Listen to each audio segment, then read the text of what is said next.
gentlemen, the show is about to start in 10, 9, 8, 7, 6, 5, 4, 3, 2, 1.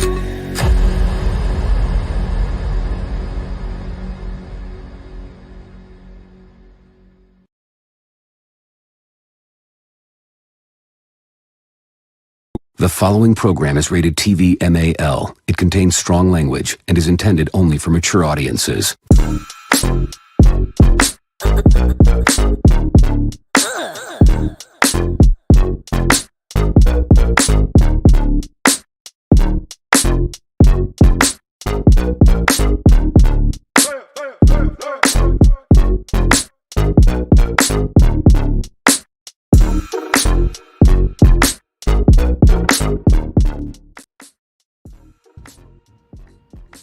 What is the deal, Raider Nation? Happy Tuesday. Happy Tuesday. How's everybody feeling this morning? I hope you're doing well. Welcome to another episode of Good Morning Raider Nation, live Raiders podcast, right here on Raiders Allegiance with yours truly, Lunatic Raider. You know we got news to dive into. We got camp dates as far as when the rookies and the veterans report and when camp starts, all that good stuff. But we know Josh Jacobs is what we're going to have to dig into. So with that being said, man, shout out to the world's most dangerous chat at NWA. All thank y'all for pulling up. And boy, this morning, we're going to dig into it. Shout out to everybody out there, man. To those who are here for the first time, please subscribe to the channel, hit that like, leave a comment, share the video, knock the hell out of that notification bell so you could be notified of all the content I release, even breaking news. With that being said, man, welcome. Shout out to the chat, man. Let's go ahead and run down the line of my extended family. You feel me?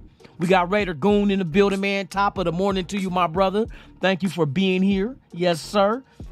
We got Raider C-Dub in the building, man. What is the deal, man? Raiders. Hey, it don't stop and it won't stop. You feel me? That's how we get down with the get down, baby. Thank you for pulling up, man. Mike G's in the building. That's my dude, man. Holly, good morning to you, Miss Lady. Hope everything is good with you. Hope you slept well. Yes, indeed. Yes, indeed. Let me see. Let's run through this thing one time, man. Eagletarian 207, man. What's the deal, man? Salute to you, my brother. Thank you for being here. Yes, indeed. We got Raiders content in the building, man. What's the deal, man? Top of the morning, man. Thank you for coming. Pause. You know what I mean? Thank you for coming. Pause. Stan was saying, thank you for coming. Now come again. You motherfucking puppet. But anyway, I'm not a puppet. I'm a real boy. But anyway, hey, shout out to my guy Dark, man, in the building. Tony Shepard in the house, man. What is the deal, man? Salute to you as well. Yes, sir. Yes, sir. Hold on. Let me run down this line one time, man. You know what I mean? We run down the line one time. As I run down the line saying check 1, 2. I run down the line to the average MC. I'm known as the Terminator. Hey, shout out to EPMD, man. I know I keep that old school shit cranking. You feel me? Who else we got in the building, man? Joel E. Hey, don't porn bomb me, bruh. I'm just asking, bruh. I don't, you know what I mean? I would never do that to you. But I would. Stan said he would. Oh, no, Stan, pause. Pause. Pause these balls. Whatever. Shout out everybody, man. Top of the morning, man. What else we got in this B.I.H.? We got Cassano Crowder in the building, man. What's the deal, man? Oh, man, you know, I run a little late, bro, because they got me on overtime again this week, so I don't get off till 6:30. So today I had to shoot to the store, grab my beer, shoot to the house, jump in the shower. I already left my computer all set up before I went to work yesterday, so I can just come in and you know, get down with the get down. But you know what I mean? I can't be musty on the mic. You feel me? I gotta be fresh, so fresh and so clean. You know what I mean? Shout out to Outkast. You know what I mean? Hey, shout them all out, man. I'll be on my old school. Hey, but I'm here though. Slow motion is better than none. You feel me? Who else we got in here writing in character? Raider C-Dub, man, you writing in character, bro. I don't know if that's Japanese or Chinese. I'm not good with my characters, man. Raider Critique in the building, man. Top of the morning to you. Thank you for being here. Yeah, we gonna dig into some good shit. Oh, you said Josh McDaniels. Hey, I fuck with Josh McDaniels, bruh. The proof is in the pudding. You feel me? Fuck it. The numbers don't lie. The same way motherfuckers argue why Josh Jacobs should get the money because of his stats, but yet his stats matter, but Josh McDaniels' stats don't. Double standard. That's what women do. You know what I mean? They can and we can't as men. Shit, fuck that. I'm gonna do what I want to. Hey, shout out to everybody out there. We got Miguel Santos in the building. Tops to you. Can't nobody give me a reason why Josh McDaniels is trash. Can't give me no reasons. You keep saying, oh, the win-loss. Gruden did the same shit in year one. Bill Belichick did the same shit in year one. We can go down the line. We can go down the line, bruh. Fair exchange ain't no robbery. You feel me? Motherfuckers ain't been paying attention to what they've been doing. But that's all right. That's all right. Keep that same motherfucking energy. That's all. I'm going to keep my energy. If we do go 3-14, I'm going to be like, hey, I was wrong.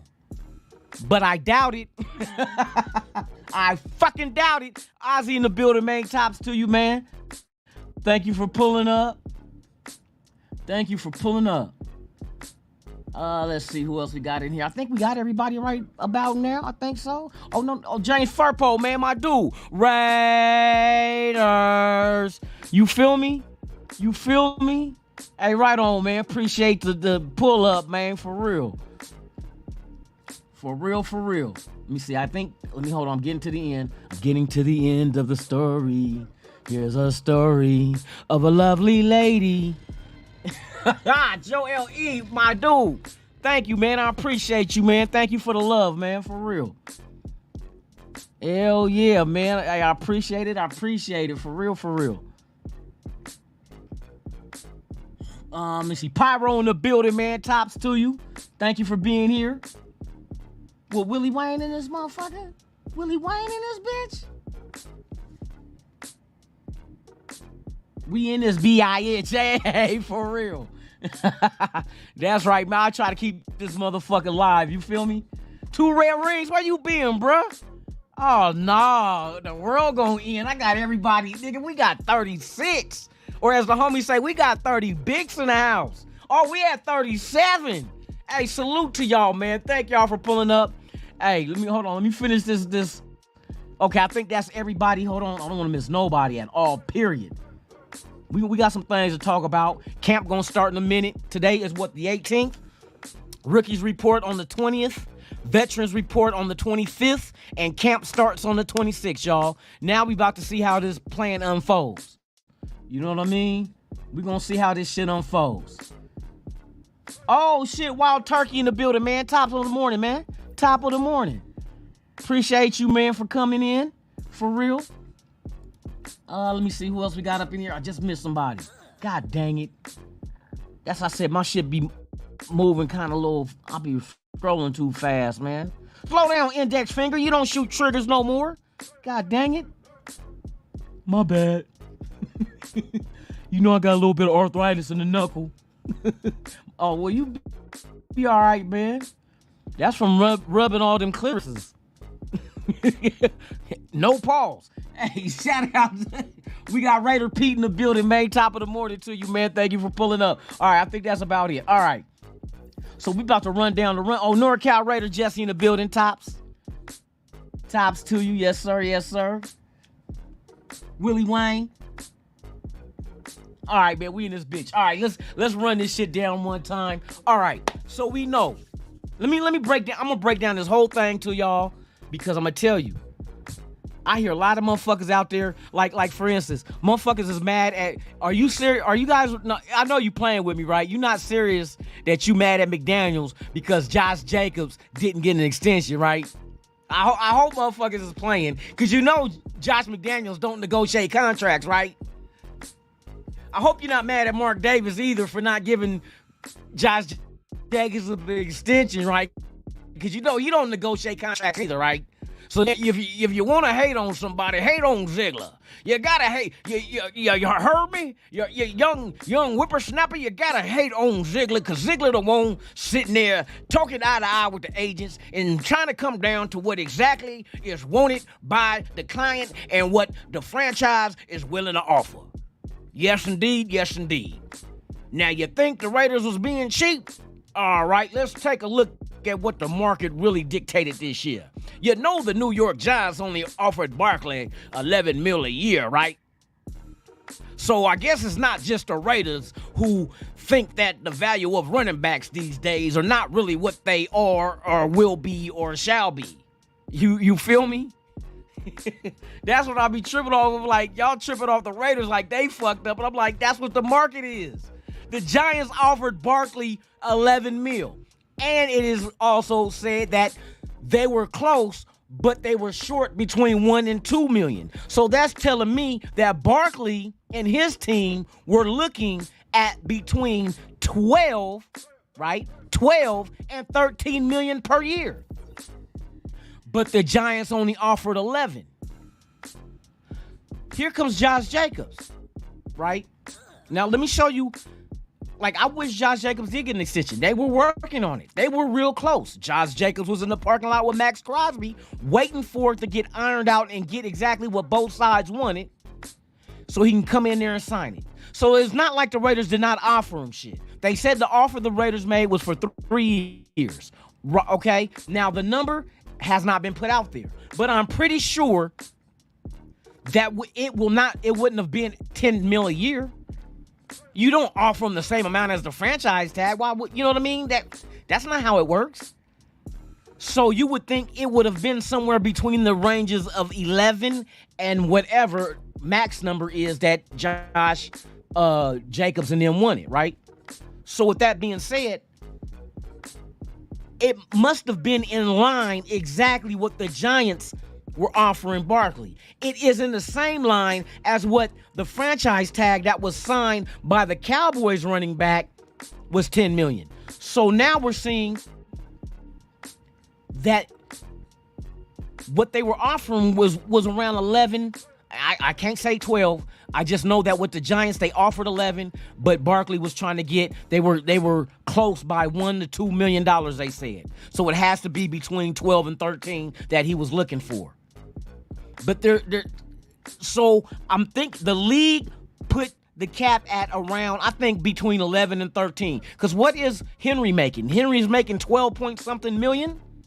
You mean the mighty Henry is only making close to 13 million? What? Well, damn, when you think everybody wanted Josh Jacobs to get 16 or 15 or 14, right? Because he led the league in rushing.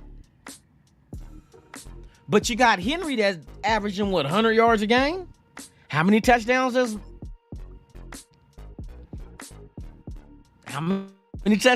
he got? You know what I mean? In career, during his contract, didn't he have a season with over 2,000 yards rushing? You know what I mean? So just to play it fair, what is the market value for a running back? It ain't what the Raiders think it is. I think it's a general. GMs know. GMs know.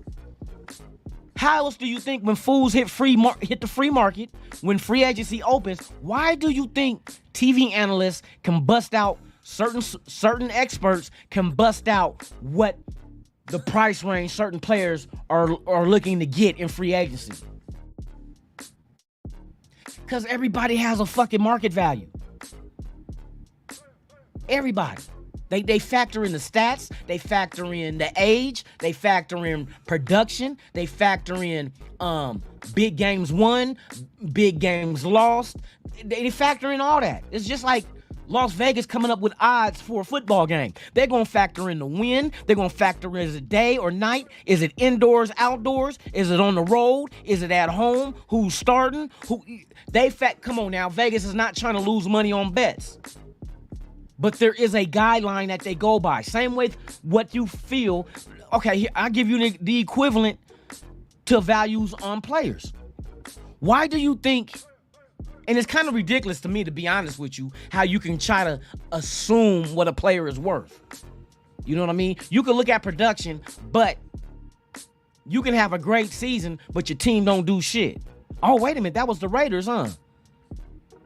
Josh Jacobs had a good season, but the Raiders didn't do shit. Now, let me do the flip side. I'm gonna do the flip side. Here's what Josh Jacobs. Now, I'm gonna tell you about this guy. I'm a Josh Jacobs fan. Got the jersey, everything. I believe I was hoping he gets an extension. But yesterday, like I told you, don't expect one. I don't see if it's taking this long, don't expect one. And there's always going to be something hung up, because this is everything out of Josh Jacobs' mouth. Josh said that if the Raiders made moves to improve, he would sign the franchise tag. Am I correct? Did he not say that? So you mean to tell me every move that the Raiders made is a downgrade from what they once had? Am I correct? Is that what people are agreeing on? That the Raiders' moves in free agency and the draft are made the team less than what they were last year. So you're putting Keelan Cole as a starter at one point, putting fucking Mac Hollins as a starter. We're adding all this, right? We're saying they are better than what we have now.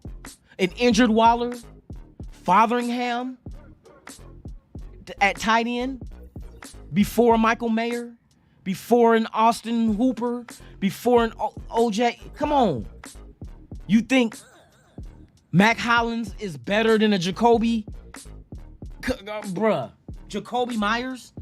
Is that what we're saying? Is that what that's what we're saying? Our draft picks are horrible, but yet now after the draft, people are starting to, hey, bruh, Tyree Wilson, Jacorian Bennett. Oh, wait a minute, bruh. What about the undrafteds? We're known to get damn good off undrafteds. So you mean that Wagner and Curtis Lyman, the only reason why the Raiders offered over $200,000 per undrafted player on the offensive line is because they were outbidding other teams that wanted their service? I guarantee you this. Watch this. This is going to dictate to exactly why they gave these two undrafted all that money. I guarantee you, if you see either one of those two players on the practice squad, they're going to be protected. I promise you. You only give that type of money to undrafteds when they're in high demand from other teams in the league. We talk about 225. Other undrafteds are getting $75,000, bruh. Go look at over the cap. Look at the contracts.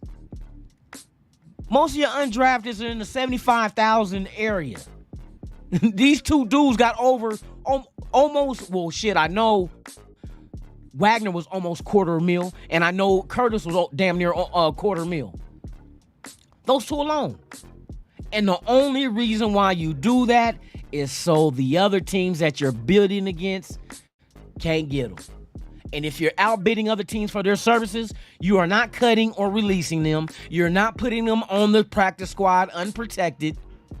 Your plans are you're grooming them for a future. And I can see it because the two positions they play are Alex Barr's and Illuminor's position, and both of them motherfuckers only got 1 year left. And combined, those two offensive linemen have 8 sacks they gave up last season between Barr's and Illuminor. So they're playing the long game.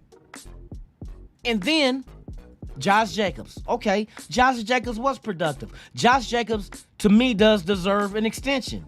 But how much? And what were we willing to pay? So you get mad because the Raiders have a specific number? So they can't have a number that they want to sign the player at, but only Josh Jacobs is allowed to have a number that he's willing to sign at. Is that what we're saying? So it's one way? It's a one-way street. And then why even negotiate? Why even have a franchise rule? Who came up with the franchise tag? Whose idea was it, damn it? That fucking tag is in place for the franchise. It helps them protect some of the players on their star quality players. Did you cry when we franchise tagged Charles Woodson, and then after the tag was up, he left? He ended up coming back, but he left. What about Asamoah? We tagged him too. Then we tagged motherfuckers that didn't make no sense. Tyvon Branch? What? Seymour made sense. Seymour made sense. Now people say, oh, Seymour didn't do nothing with us. You want to bet? His numbers was damn near identical to what he did with the Patriots. And we're talking about all NFL, first, second team, Pro Bowler. He did that with the Raiders. And that's what the other half of his career that put him into the Hall of Fame. See, people be sleeping on the stats. Now, some people were allowed to use their stats to go ahead and say, this is why they deserve this, but we can't use stats to say why they don't. See, that's why I said, motherfuckers, y'all need to get, hey, don't be giving this motherfucking hand job, man. Without lotion, with your rough ass mechanic ass hands. Y'all getting motherfucking Pennzoil all over a motherfucker swipe, funneling his motherfucking balls. Hey, when it comes to negotiating, it's gotta be fair. It's gotta be a two-way street. Like I said, fair exchange is no robbery. So the Raiders had their number they're willing to sign him at, and Josh Jacobs had his number that he was willing to sign at. Nobody's wrong. Nobody's right. It's a difference of opinion. And so the opinion of the Raiders we'll just keep you on the franchise tag. Now, maybe after the season they worked something out, because obviously they were close. They were damn close, and I heard that they were.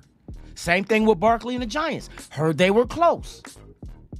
So once they get through the season, they can revisit it. Or if the Raiders want to, they can franchise tag them again. Ain't that a bitch?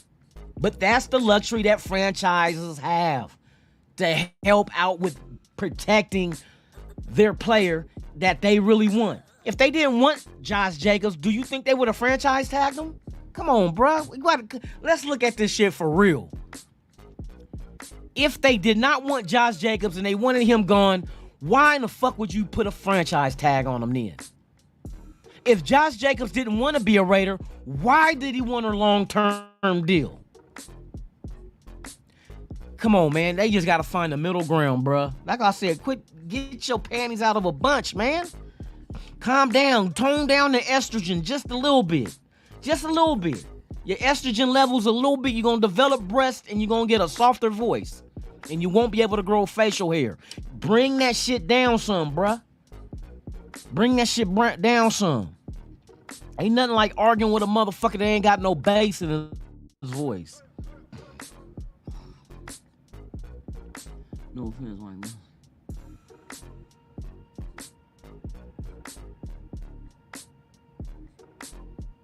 Yes, I mean, come on. It's like if you go into a job and they're hiring and for an interview, and starting rate is $15 an hour, but you say like, nope, I want 20. Well, thank you for coming. Is the job wrong? If they, you know what I mean? I'm the best worker you guys got. Hey, bro, we can find somebody else and train. Everybody's expendable, bro. That's a fact. Ain't nobody in football come on. Did fucking Tom Brady finish his career with the Patriots? No. What about Aaron Rodgers? No. Peyton Manning? No. You act like this shit don't happen. What happened with Barry Sanders in Detroit? He wanted to leave. They didn't want him to go. He ended up retiring. Megatron did the same shit. Come on, bruh. It's a business. Now I know, yeah, Josh Jacobs, he deserves a long-term contract, plain and simple. But it's not at my discretion how much we should give him. I don't fucking know. What's the market? We just looking at solely, oh, look what he did for us. I'm like, okay, well, let's go back and watch this shit. Let me show you something real quick.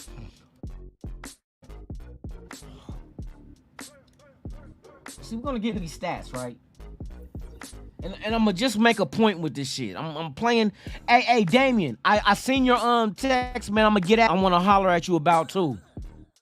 I got a new channel, but it's all like urban hip hop and other, current events and shit like that. That would be perfect for what you had talked to. You had sent me a message about, bruh. And we can make it an event. But I'll get at you though. I'll get at you. All right. So let me see.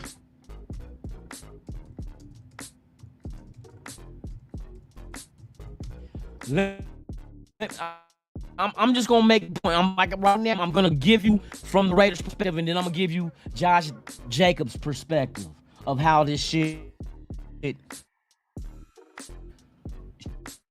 have went or went. Nobody's Josh Jacobs, bro. But some of the shit he said is contradicting. For him to think that this team did not get better, how was that? From what we had last year? You think the motherfuckers that ain't no longer with this team this year was, Hall of Famers, Pro Bowlers? Fuck no. Fuck, come on now. Mac Hollins was okay. Okay. That's it. Okay. He didn't move the needle. But I know you get Jacoby Myers, he moved the needle with the Patriots because he ended up being the number one wide receiver, over 800 yards receiving as with the quarterbacks they got. You feel me? Oh, shout out to the world's most dangerous chat, man. Hey, salute to y'all, man. Without you, there's no me. And without us, there's no nation. There's only one nation. That's the Mickey Ficky Raider Nation, man. Hey, salute to y'all, man. Thank y'all for pulling up and supporting. I really appreciate y'all, for real, for real. When Christmas come, I'll think about y'all. I'm fucking with you, but I will think about y'all, though.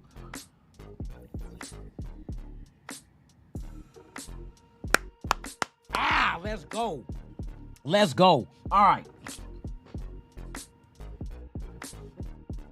Now, let me make the point of the production of Josh Jacobs. What he gave us last year, he led the league in rushing. He led the league in rushing with 1,600 yards. Right now, let's go back. Let's see. Josh Jacobs been in the league 4 years. 1, 2, 3, 4. All right. Oh shit. Let me go all the way down here real quick. Oh, you son of a bitch.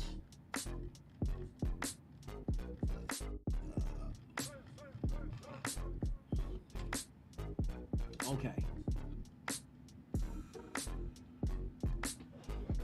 Let me give you an idea of this. Last year, in the Super Bowl, Kansas City versus Philadelphia, correct?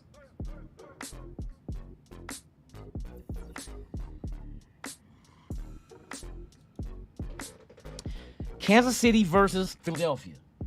Fuck Kansas City. Fuck them with a hammer and nail. You feel me?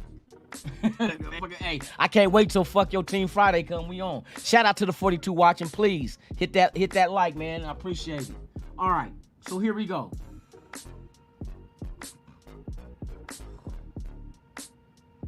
Let me get down to this real quick. Kansas City versus Philadelphia. And Kansas City punk ass won the shit. Right? God dang it, where the fuck is you at, bruh? You fucking my fucking fuck shit fuck off. Motherfucker just cuss for no reason. You fucking my fuck shit fuck off, fuck. Oh, I didn't want to say all that shit on the mic, man. The mic on?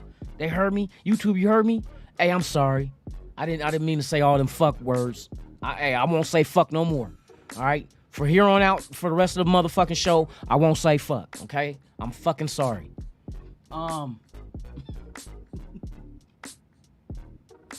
Let's see something real quick. Shit. I want to show you something.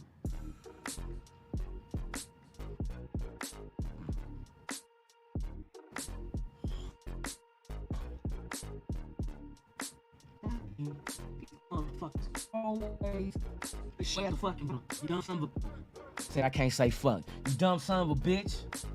Come on now. Give me this motherfucking stat. Then shit, I said it again. Fuck, I can't stop it. I can't stop it, y'all. Okay. That was that. I want to see these stats real quick. All right.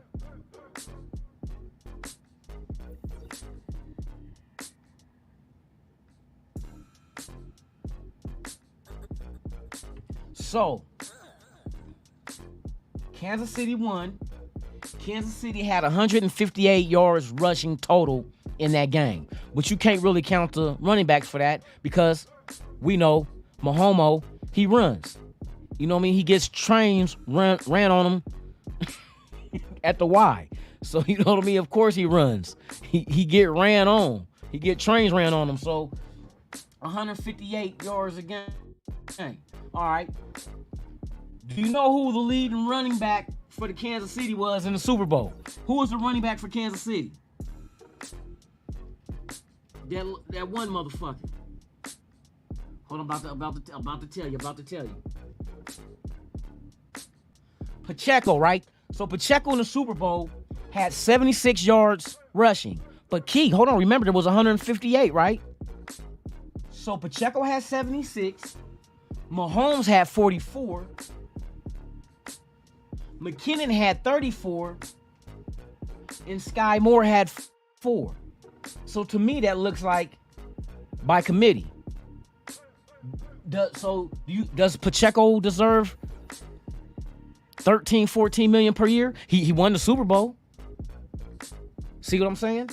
The winner of the Super Bowl last year, Josh Jacobs wasn't playing. He didn't play in the Super Bowl. He led the league in rushing, but he didn't win the Super Bowl. Ain't that the end goal? All right, let's go to the year before. And to make a long story short, Josh Jacobs has not been in any of the Super Bowls the last 4 years. The last 4 years. And last time I checked, Kansas City been in 3 of the last 4 Super Bowls. Josh Jacobs weren't on any of those teams. So what we're just paying him for his regular season? So is that the same analogy or the same guidelines as when you sign a quarterback? It's like, ain't the one knock on Derek Carr is he never won a playoff game? Ain't that the most important thing? To be a regular season warrior and not win shit, do you get rewarded for that? Do you get rewarded for, you know what I mean? For putting up stats but not accomplishing the overall goal of getting to the playoffs, winning playoff games, and winning a Super Bowl? Isn't that what you get rewarded for? Or do you also get rewarded for potential? So what's Josh Jacobs' potential? So how many yards is he gonna get this year if he plays under the franchise tag, which I do believe he will.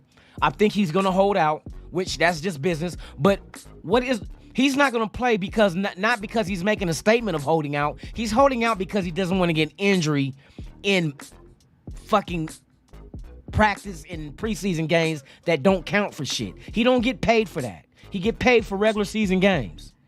So I do believe that he will be back by week 1 of the season on the road against the Denver Dickheads or Donkeys or Dildos or whatever their name is.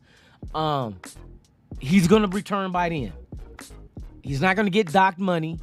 He can't get penalized because he has not signed any franchise tag, which makes him technically not a employee of the Raiders. You can't find somebody that's not an employee of yours. But you can dock him for the games not played because that's how game checks are distributed for players. They get paid per week. So the more he can miss up to week 10, he has to report back to week 10 or he will lose the whole 10 mil. But he will be losing it along the way up to week 10 if he decides to do that, which I doubt. Why would you waste money like that? Just get it. See, now I'm going to go to Josh Jacobs and be his you know what I mean, his advocate of why he should do, you know what I mean? All right. So I'm just looking at the Raiders, looking at the market is set for running backs. Henry came out and tweeted, wow. Because, and I forgot the statement he made about running backs and not getting their just due. Because everybody knows about running backs, bruh. It's the nature of the beast. They are the most inflicted, damaged players in football. There is really no rules protecting a running back, but all the rules protect the quarterback. Like, for instance, if the quarterback's in the pocket, you cannot touch him from the neck up. If he's in the pocket, you cannot tackle him from the knee down. You can only get him from the shoulder to the top of the knee. That's where, and you're not, when you do take him down, you're not allowed to land on him. That is the most protected player in football. Thus, why they're the most expensive. That's what makes the league go. Now, running backs, they don't give a fuck. I was a running back. My brother was a running back. My cousin was a running back coming out of college going to the Dolphins. We were all running backs in my family. They don't give a fuck about running backs. And you look, and here's the whole crazy thing about it. Everybody wants to do in the league, they want to do running back by committee. It's not nothing new. This been going on. Been going on. But it's kind of strange for Josh Jacobs to look at that, maybe that, told him like, look, we drafted 2 running backs last year. We had Sincere McCormick on the injured list. We got Bowden coming back. You know what I mean? And it's like, we want to go by committee. Everybody goes by committee. And it's crazy because Josh Jacobs came out of a college system that ran by committee at running back. He came out of, remember they said, remember the naysayers, why they got Josh Jacobs in the first round? He was in a committee style of offense with running backs, and he wasn't even the main back. Remember that shit, that argument? And then you got Zamir White coming from Georgia in a running back by committee. Then you got Britton Brown from UCLA, running back by committee with Chardonnay and them. Every team is doing this because you can extend the life of your running backs and then you can become expendable. We can replace him with a new running back. Since all these colleges are doing running back by committee, that means there's more running backs to draft in the draft. That's just the nature of it, bruh. Teams aren't doing quarterback by committee.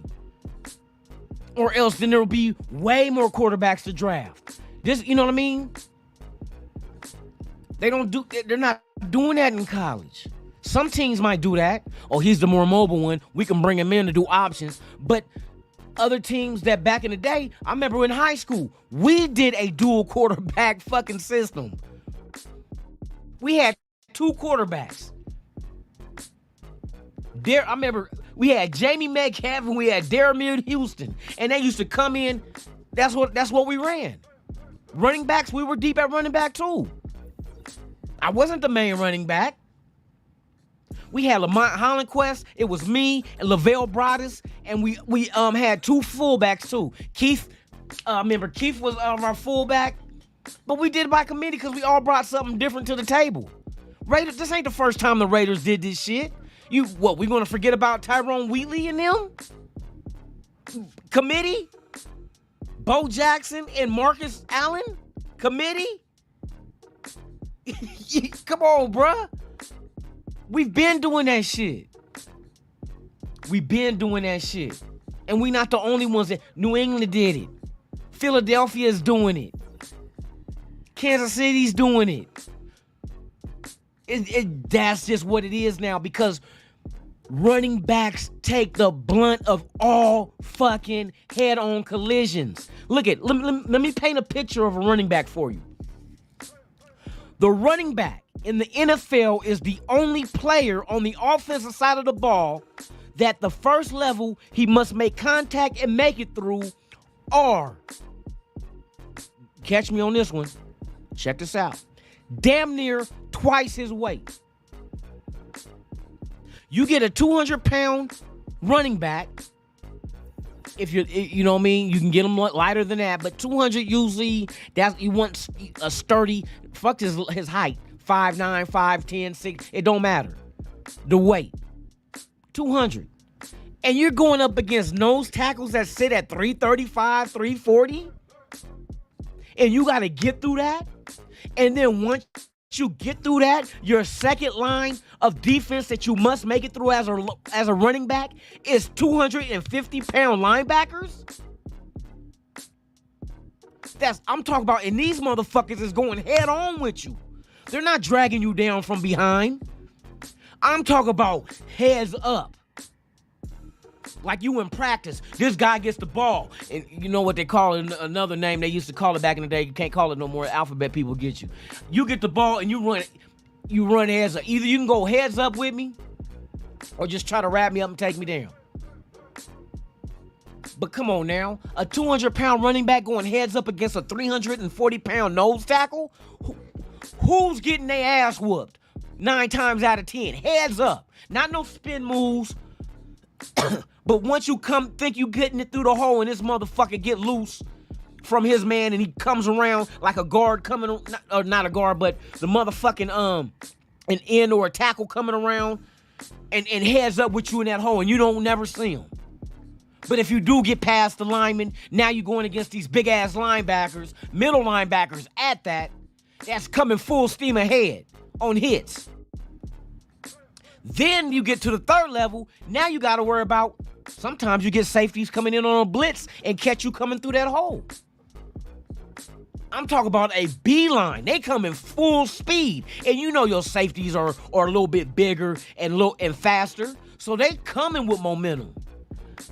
Why you think concussions? Come on, y'all remember David Best? The running back out of Cal that was with Detroit? All them concussions he was getting? Bruh. Running backs get they ass whooped. So why would I give money, a whole lot of money, to a player who's liable to get put out? Because you know what the new protocol, if you even have a sign of a concussion, you're hitting the blue tent and you're not coming back. What fucking use is my $16 million per year then?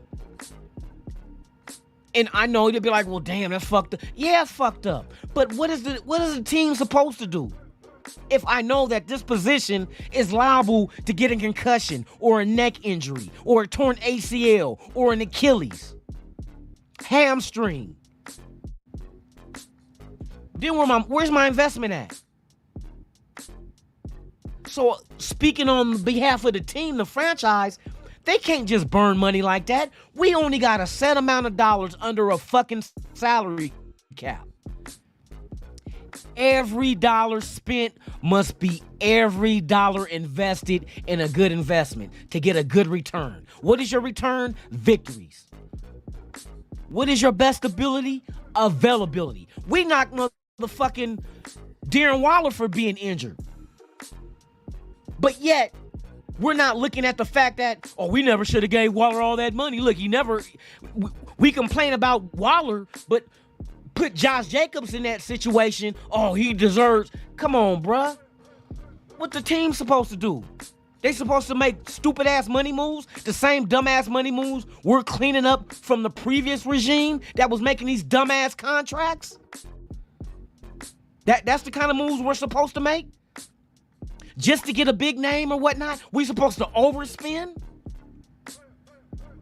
With a limited amount of cap space?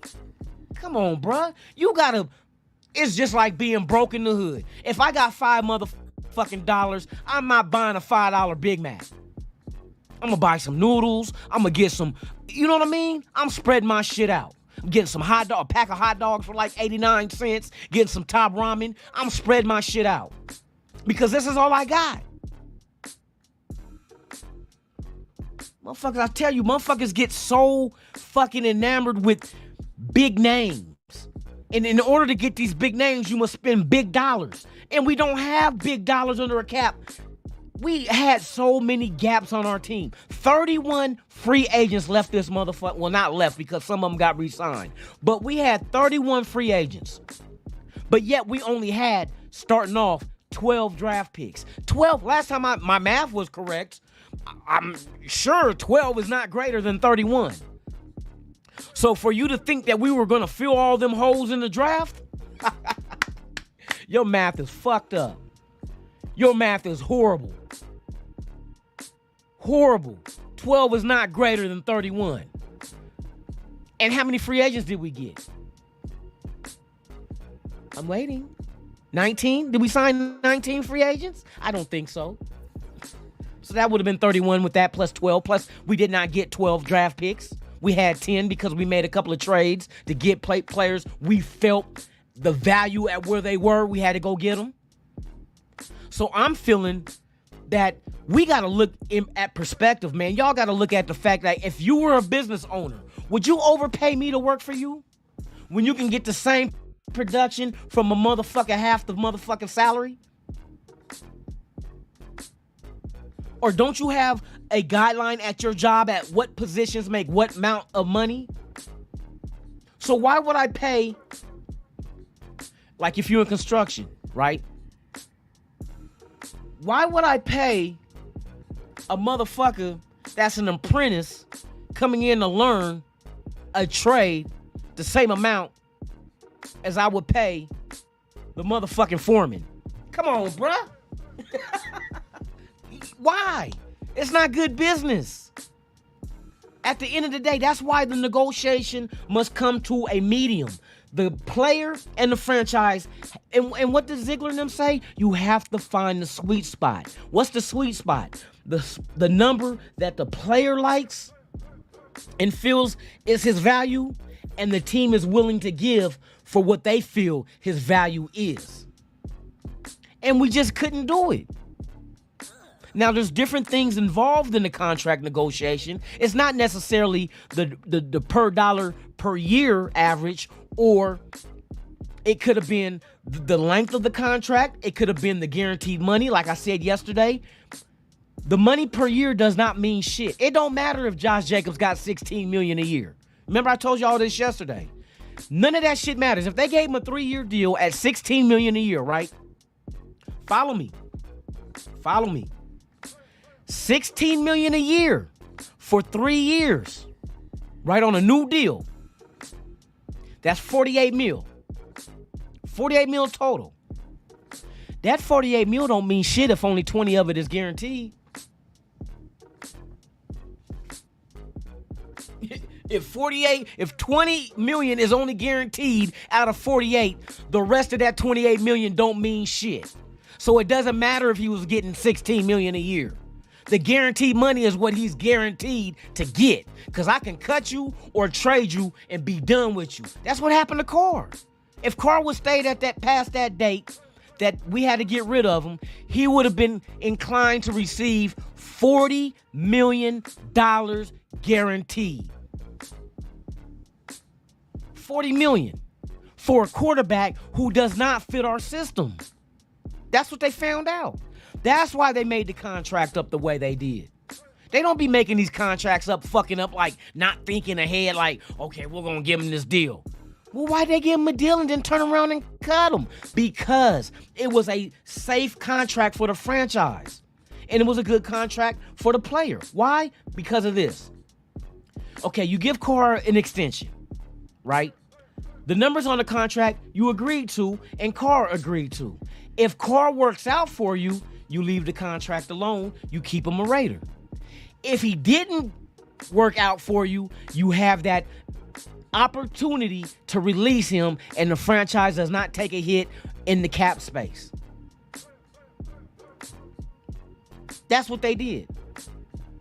That's what they did. They didn't know Carr was not going to perform the way they were hoping he would. But they gave him a contract just in case he did. He's under contract. We don't have to do nothing. You feel me? But it was one of them contracts. That's why I said last year, it was implementing your system and analyzing your personnel. That's what year one is. Why are you expecting fucking Josh McDaniels to take the fucking team and a first year when you install your system and you got to analyze the talent to see who stays and who goes, why you expect them to go to the Super Bowl? What the fuck? What the fuck? What the fuck? What the fuck? That's like asking a motherfucker the first year in high school, you're going to graduate high school your freshman year. No, it don't know. We got to see what you're strong in and what you're weak in. Why are you going to take Spanish if you're better in French? Why risk getting an F in Spanish where you can get an A in French? You have to be analyzed to see what your strengths are, what your weaknesses are. Then once the team dots down, and you got to remember, year one, they took over the team February 1st. Free agency is March. You only get a month to go analyze all the free agents? Not just that, you don't even know if all the talent on your team fits what you're doing until they play in your system to let you know, yeah, Abram, he's not good for us. You let him go. Hank, yeah, bro, DT, not good for us. Trade him. Waller, bro, hey, I don't think Waller's what we need. What do you need from Waller? Waller's a hell of an athletic tight end. Yes, he is. But can he block? Good question. What does Michael Mayer do? The guy that they traded up to get up higher at 35 in the draft. That's damn near a first-round pick. What does Michael Mayer known for? Oh, he can catch and he can block. What? Your future tight end can do both? That's what I want. Why do I want to have Waller in only on plays that he's going to receive the ball and take him out when it comes to blocking? What, so other defense going to know? Oh, they're not, yeah, they about to block, they about to run. You know what I mean? They got an extra blocker at tight end. They took Waller out. They about to, hey, it's going to Josh Jacobs. You get Mayer in there, oh shit, what they doing? Is he in there to block? Is he in there to receive? He going to act like he blocking and chip off of him and flare out. You know what I mean? Michael Mayer is that tight end that does it all. Does it all. I understand that pick. For what he provides, what we're looking for is better than what Waller provided for what we're looking for. It has nothing to do with his offensive prowess of catching the ball, being fast, being big, being athletic. No, he can't block. He can't block. Every fucking person that we replaced on this team, you can see why we got rid of them, because the guy we replaced them with can do shit that they can't. Or they couldn't. They couldn't. So, I mean, it's a wait and see. Like I said, I don't think this team is worse than last year. I think it's up for discussion. I think we still have to wait and see to make sure, yeah, it looks good on paper with the draft picks and the free agents, but we got to see it in its entirety. What does it look like together on the field, together with all those pieces working together? What does it look like? Does it work together? They still might have to tweak a couple of spots. Maybe there's a couple of free agents that might not work what they're doing. I'm not talking about the offensive side of the ball, because that's why they specifically went out there and targeted guys that fit the offensive system. It's the defense. But the thing that makes me sleep at night is the fact that half of our draft picks were players that played under Patrick Graham at the Senior Bowl. So you know Patrick Graham ran certain defenses and offenses just to see what those guys can do if they can fit our system. They knew, you know what I mean? It's one thing of guessing if a guy can fit our system coming out of college, because we never put him in our system. And it's different than going to the combine and telling them right on the chalkboard, okay, draw this play up. What is your responsibility? And they're, telling them to run one of our plays and they got to figure it out. But in the Senior Bowl, I get to actually make them run that motherfucking play in pads versus somebody trying to take their head off. versus somebody trying to beat them one-on-one. And it's not just anybody trying to beat them or take their head off. It's the best of the best at the senior class coming out of college you going up against. That was beautiful. That move right there to make. See, and it served two purposes. See, this is what here's the underlining reason why Patrick Graham was head coach at the Senior Bowl. Not only did he get inside information, because if you go back to Raiders channel on YouTube, they told you why they did it. The scouts came to Patrick Graham and told him, look at these players here that you're coaching. These are the guys we're interested in. So what does Patrick Graham do? He takes them through a gauntlet during practice and in the game, making them run certain plays to see if each guy that they told him about can actually go out there and perform in our system. And lo and behold, we draft 5 of those guys that played under Patrick Graham, and we got 1 undrafted. Brilliant. He was an inside guy. He knows more than any of these other 30 coaches, because it was 2 coaches. I forgot who the coach for the other team was in the Senior Bowl, but he was a offensive coordinator from, I forgot what team. So, inside information. And then you go look at our draft like, okay, we traded 2, we had 12, we went down to 10. 5 of the guys that we drafted, half of our draft were players under Patrick Graham in the Senior Bowl. Now, here's the other beauty of it. Now you gave Patrick Graham coaching experience, head coaching experience. Why is that important, you say? Oh, let me refresh your memory. Because there's a new rule in the league that states if any of your coordinators of minority descent happens to get promoted to a head coaching job in another team, the team that he comes from gets 2 third-round picks. What? That's the new minority rule in the NFL. See, the Raiders think they're playing chess. If Patrick Graham gets a head coaching job, Raiders get 3rd-round picks. Or I think it's just 1 3rd-round pick. I think the 2 3rd-round pick is if Champ Kelly becomes a GM at another team, we get 2 3rd-round. Or is it 3 with him? Because he's a higher in the front office. But either way, if Champ Kelly and Patrick Graham gets promoted to other teams, we get 3rd-round draft picks. They're playing the long ball.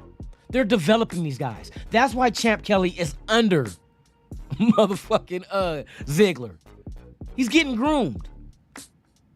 And if our draft pick hits, guess how many teams are going to be calling Raiders? Hey, yeah, we would like to who fire coaches after this year, we would like to interview Patrick Graham. Don't forget, Patrick Graham's team won in the Senior Bowl. So we know he could do college players, but it was college players that are now pros. So you're giving him that experience to get those draft picks. Like I said, it served 2 purposes. We got an inside spy with Patrick Graham finding out about these college players that it's an accident we drafted. Half our draft is players that played for him in the Senior Bowl. That's not no fucking accident. These motherfuckers they got this motherfucking shit on lock.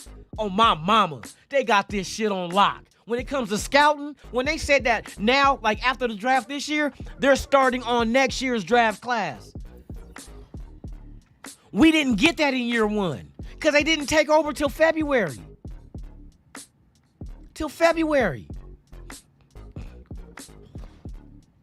And Ziegler says after the draft, the whole scouting team, the area scouts and everybody gets focused on the people coming out of college next draft in 2024. That's a year. We didn't get that in year 1. Like I said, McDaniels didn't get hired until January 31st, bruh. 31st. He had to wait till fucking playoffs was done. He was in the playoffs with New England with a rookie quarterback. But he's just he's horrible. In the AFC, you took an AFC team to the playoffs with a rookie quarterback? And you can't say it was all they defense. They defense was not fucking elite.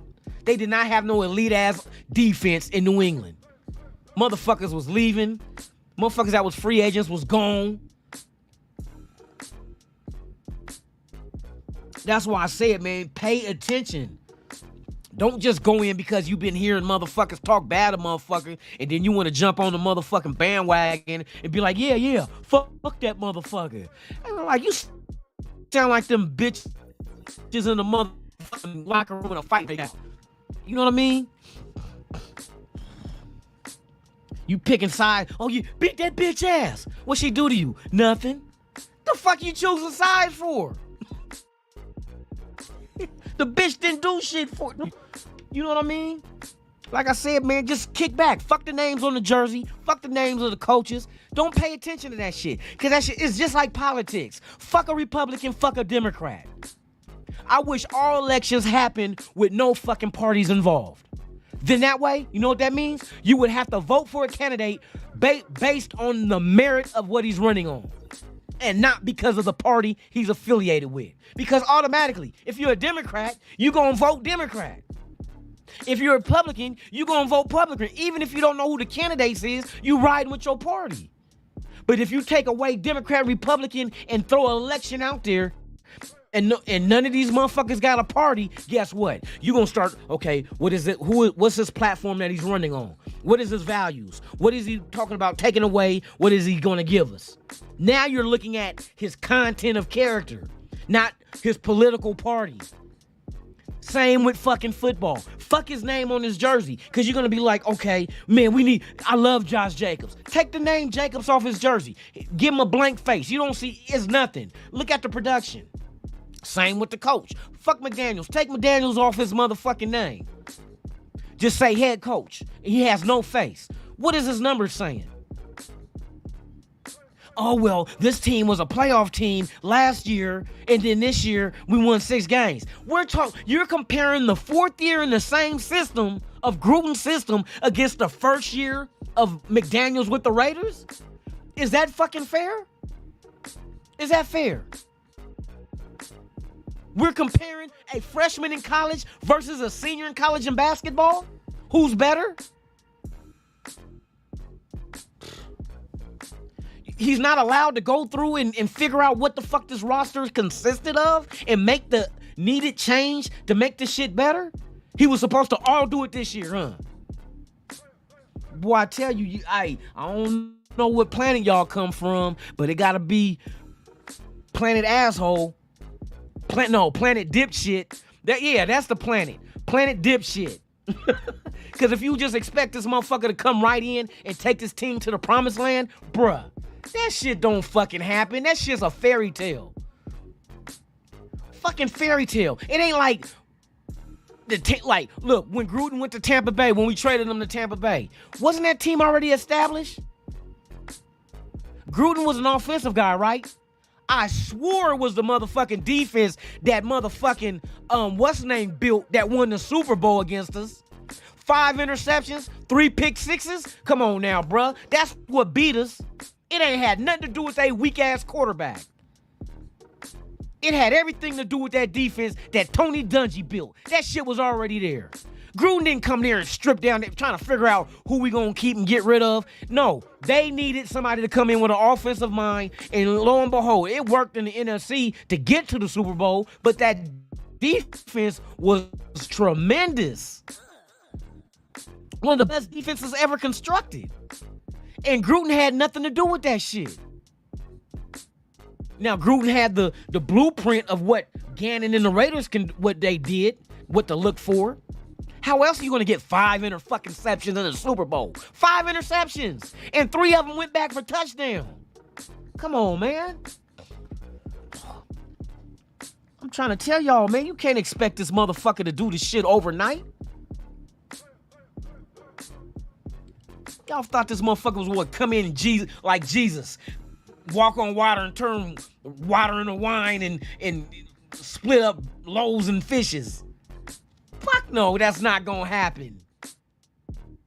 You gotta, come on, bro. It's just like when you go to war. You don't just jump out there on the battlefield and start shooting motherfuckers. You better have a game plan. You better know who's in your fucking platoon. Who the fuck is the motherfuckers that you can trust in to squeeze the trigger, and who's the mind that can go ahead and figure out how to maneuver on the terrain that you're in. Everybody has a part, but you don't just come right in and know exactly what the fuck a motherfucker could do. So year one, that's why I say year two is you have all the right in the world to judge them in year two. All the right. Because year two is when they go out there and they fix those flaws on this team with their guys that they feel can fit the system on the defense and offensive side of the ball. This is what they did. In their eyes, they feel like they improved. Okay, well now year two, you show us. But for anybody to develop an opinion after year one,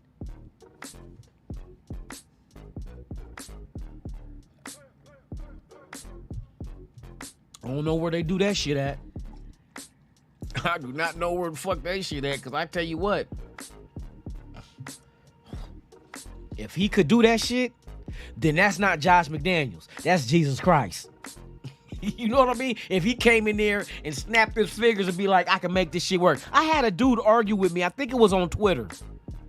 I posted the shit about Josh McDaniels being the third best efficient play caller in the fucking NFL. Those numbers don't lie. The third best efficient. But no. Well, he's not a, yeah, let me get to the argument this guy gave me. Well, just because he's a good coordinator don't mean he's a good head coach. And why is that? Why is that? You can't say play calling if his efficiency is third best. You can't. Now that argument of play calling goes out the window because he's the one calling the plays. That argument that he can't make play calls is out the window if he's ranked third best in the NFL in efficiency when it comes to play calling. So what happens to the argument now? Now that that's out the way. Now what's your argument why he ain't good? What, the 6 and 12, or was it 6 and 11? 6 and 11 wins? 6 and 11 records in year one when you're trying to figure out what the fuck you working with? Like meeting a new girl in the club? You gonna wife her the first night you met her in the club? Or you gonna find out if this bitch can clean? Pardon me, ladies, if you're in here, I'm not talking to you. I'm talking about the fucked up ones. You find them in the bar. You get a few drinks. Oh, that's like a motherfucker saying that just because the girl's beautiful, she's marriage material. Get the fuck out of here. The bitch don't know how to clean a bathroom, cook a meal, fold clothes, wash the shit, and she's wife material? No, you gotta date that bitch to find out. Bitch, you burnt water making noodles. Bitch. You wash the color clothes in hot water. Look, I'm single and bachelor. I clean. I'm not saying women are supposed to do that, but they better know how to do that shit. Because if they live alone, I'll be damn, I'll go visit a woman at her house and that motherfucking place look like a hurricane dick in your butt and hit it. You feel me? You better know how to cook, clean, and do laundry, because I do. I do. Why the fuck you can't? And you going to the bar and having drinks and having conversations ain't gonna tell you that at that first night that, oh yeah, she makes a mean spaghetti. You know what I mean? Oh, she used the perfect amount of fabric softener for the load when she washes it. You know what I mean? She knows the trick of adding a cap of vinegar to colored clothes in cold water to keep them from fading colors. Look what I know. She knows how to fold towels correctly after washing and drying them. She knows how to clean the bathroom by scouring out the toilet and the sink and the bathtub. You know what I mean? Her house smells good. The carpet is clean. She don't allow people to walk in her house with shoes on. That's me. How do I learn that shit? It took time. I had to learn that shit. I didn't learn that shit in one night. My stepmom had to teach me this shit. And it took years. Well, how, Terry? When I was young, we had to wash walls. She showed me how to cook. It didn't happen over in one night. So why y'all think Josh McDaniels was coming in year one and be like, yes, we're going to the Super Bowl. Now, my prediction last year was we was going to win 12 games. Why was my prediction 12 games? Because I would think that what we had installed, but see, a lot of changes came. You know what I mean? Year one, you kind of like, especially when they got hired that late, I didn't think they was going to have a whole coaching staff ready. I thought that was like, you know, keep this guy at coordinator and that guy at coordinator and kind of keep some shit the same until they can get to year two to be able to make the real adjustments, because now you got a whole year to do that. I think that motherfucker, they knew. Hey, bro, if they ever give us a call and ask us, if I ever get a GM job somewhere, most likely the coach is already gone too. I'm bringing you, and I'm bringing who you got.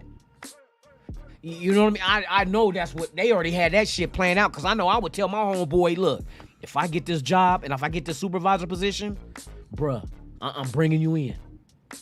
I'm bringing you in.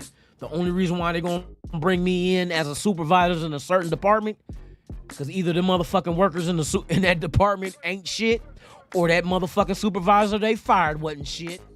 Bruh, I'm hooking you up. Be ready. And I know that's how they got down. You have to be ready. What Sugar Free say? If you stay ready, you ain't got to get ready. Hey, church all day. You feel me? But hey, man, good discussions, man. Like I said, year two, judge the fuck out of their ass, because I'm going to judge their ass too. And if they can't improve in year two, bruh, we going to have to start discussing some shit. But I truly believe that's not the case. I believe this team is better suited. Now listen to what I'm saying. This team right now is better suited for what McDaniels is trying to do compared to what the team was last year. And I believe that's facts. This team is better suited. See, like I said, it's just like comparing Carr to Garoppolo. It was never, you don't do that. You don't compare quarterbacks to each other. It's a different situation. What you compare is the production of those quarterbacks in this system. Who's better suited? Like the word I said previous, who's better suited for this system? There you have it. That's why on the offensive side of the ball, they go out and get guys who were formerly in the system. Because why? They worked in it. They were better suited for it. Whether it's slot, whether it's tight end, whether it's receive other, you know what I mean? It does. They went and got the guys that is suited for what they're trying to do. Same with the defensive side of the ball. Patrick Graham being head coach of the Senior Bowl with the guys that he coached, he picked out, not just he picked out himself, but the scouts. Ziegler and them told Grant, hey, check out this guy, this guy, this guy, this guy. So what does Patrick Graham does? What does Patrick Graham do? He works these guys out in that system, in the defensive system, to see, what do you feel? How do you feel about this guy at corner? Bennett was underneath him. How do you feel about this guy? You know what I mean? At defensive tackle. Byron Young under Patrick Graham. How you feel about this guy? McClendon Curtis, undrafted, right guard. Patrick Graham. You know what I mean? They gave him the names. He analyzed that shit and figured, are they suited for what we do? He comes back. Yes, they are. Okay, we're putting those guys on our draft board here, and here. All right. Draft comes, we draft 5 of them, sign an undrafted. 6 players were all with Patrick Graham at the Senior Bowl. We got guys that are suited for what we were trying to do on defense. We didn't have all those guys. That's why they're not here. So you guys got to just, this year, let's see if these decisions that they made, these guys they selected and signed, let's see, are they truly the pieces that are suited for what we're trying to do. If we can take this offense from 23 points a game to 30, then that's exactly what the fuck they did. They got the pieces that make this shit work. Because there was a lot of points we did leave out there in the red zone. We were not efficient in the red zone last year. We left points. We settled for way too many field goals. Even though we got a good field goal kicker, I'll take 7 over 3 any day. You feel me? So, and we lost 6 games by less than a touchdown. That's those touchdowns we left on the field that we decided to take field goals in. So let's see if that changes. You go get a quarterback. Garoppolo, 5th best efficient quarterback in the red zone. See, that's how you address that. You have an issue in the red zone, we got a guy that is fit down.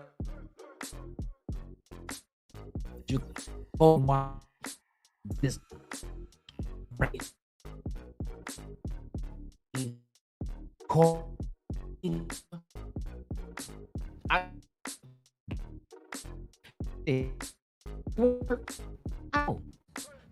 we're here. We're here, and we're gonna critique Daniels and Ziegler to the degree to see if this works. Then you can go and start pointing and start, hey, this motherfucking ass up if this shit goes. But I don't believe backwards. It don't. The move made ain't a move you make to go backwards. You know what I mean? It's just those moves. It don't lead to that. It don't lead to going backwards. They made progressive moves. Moves that they didn't go with old players. They went with familiar players, but they were still in their prime. That's the key. We didn't sign 33, 34-year-old players. We got guys in their mid to late 20s. Still, you know what I mean? Still some gas in the tank. But this is the year we can judge them. You don't judge them by year 1. You can't do that shit. What if, say for instance, say Josh Jacobs don't want to sign a franchise and he sit out all year, like what's the name did with Pittsburgh, Le'Veon Bell. Say he does that route, right? What if he does sit out and come to find out our running back by committee is dope as shit? Yeah, not one player got 1,000 yards rushing, but we got like 3 motherfuckers with 500 and one with 2 and another with 1. With like 18 touchdowns total. You know, I mean, that kind of shit. Bruh, you gotta play it out. You gotta play it out. Don't be a premature. Don't be a preemie. Women don't like dudes that premature ejaculate. You came too quick. And that's what a lot of use of ideas and opinions. You're coming too quick. Slow down. Slow down. Take your mind off of it. Think about something else so you don't come quick. You don't want to come too quick. She'll never let you hit again. You got to take your time. You know what I mean? Be methodical. Think it out. Be rational. You got to be all those things before you jump to judgment. You can't just jump to judgment. You know what I mean? That's like the fucking penal system. We're supposed to be innocent until proven guilty, but everybody jumps to a conclusion and be like, he guilty. He guilty. What? He black. He did it. What'd he do? He stole all the watermelons and the chickens. Ain't no chicken and watermelon left at the store. He stole it. He didn't have a receipt. Nah, bro, you can't do that shit. How I'm gonna carry 50 motherfucking watermelons and 300 pounds of chickens by myself? You stuffed it down your drawers. But seriously though, hey, shout out to all y'all, man. Hey, good conversation. Now what we do now is wait for these guys to report to camp. Like I said, today is the 18th. In 2 days, the rookies report. 5 days after that, the veterans report. And then 1 day after that, July 26th, we get down with the get down, y'all. Next week, it goes down. Wednesday, it goes down. So with that being said, man, you guys enjoy your Tuesday. Hey, do not premature ejaculate. Remember that shit. If you think you're about to come, pull out. Let the feeling die down and then penetrate the offensive line. With that being said, man, I'm Lunatic Raider. You've been watching Good Morning Raider Nation Live Raiders podcast right here on Raiders Elite, man. I appreciate you. Have a safe Tuesday. Don't drink and drive. Like, Lunatic, it's early in the morning. Shit, thank God I don't drive. But enjoy y'all day. Be safe. We are here back tomorrow. Same Raider time, same Raider channel. Some new shit will come up. We'll discuss some new shit. You know what I mean? But hey, all your guys' concerns and expectations are valid. As fans, we are allowed to have that. So when I say you guys came from Planet Dipshit, I was just joking. It was just something funny to say. But just remember, dipshit. Remember, dipshit, you're people too. Dipshits are people too. So with that being said, enjoy your guys' day, and I'm out this B-I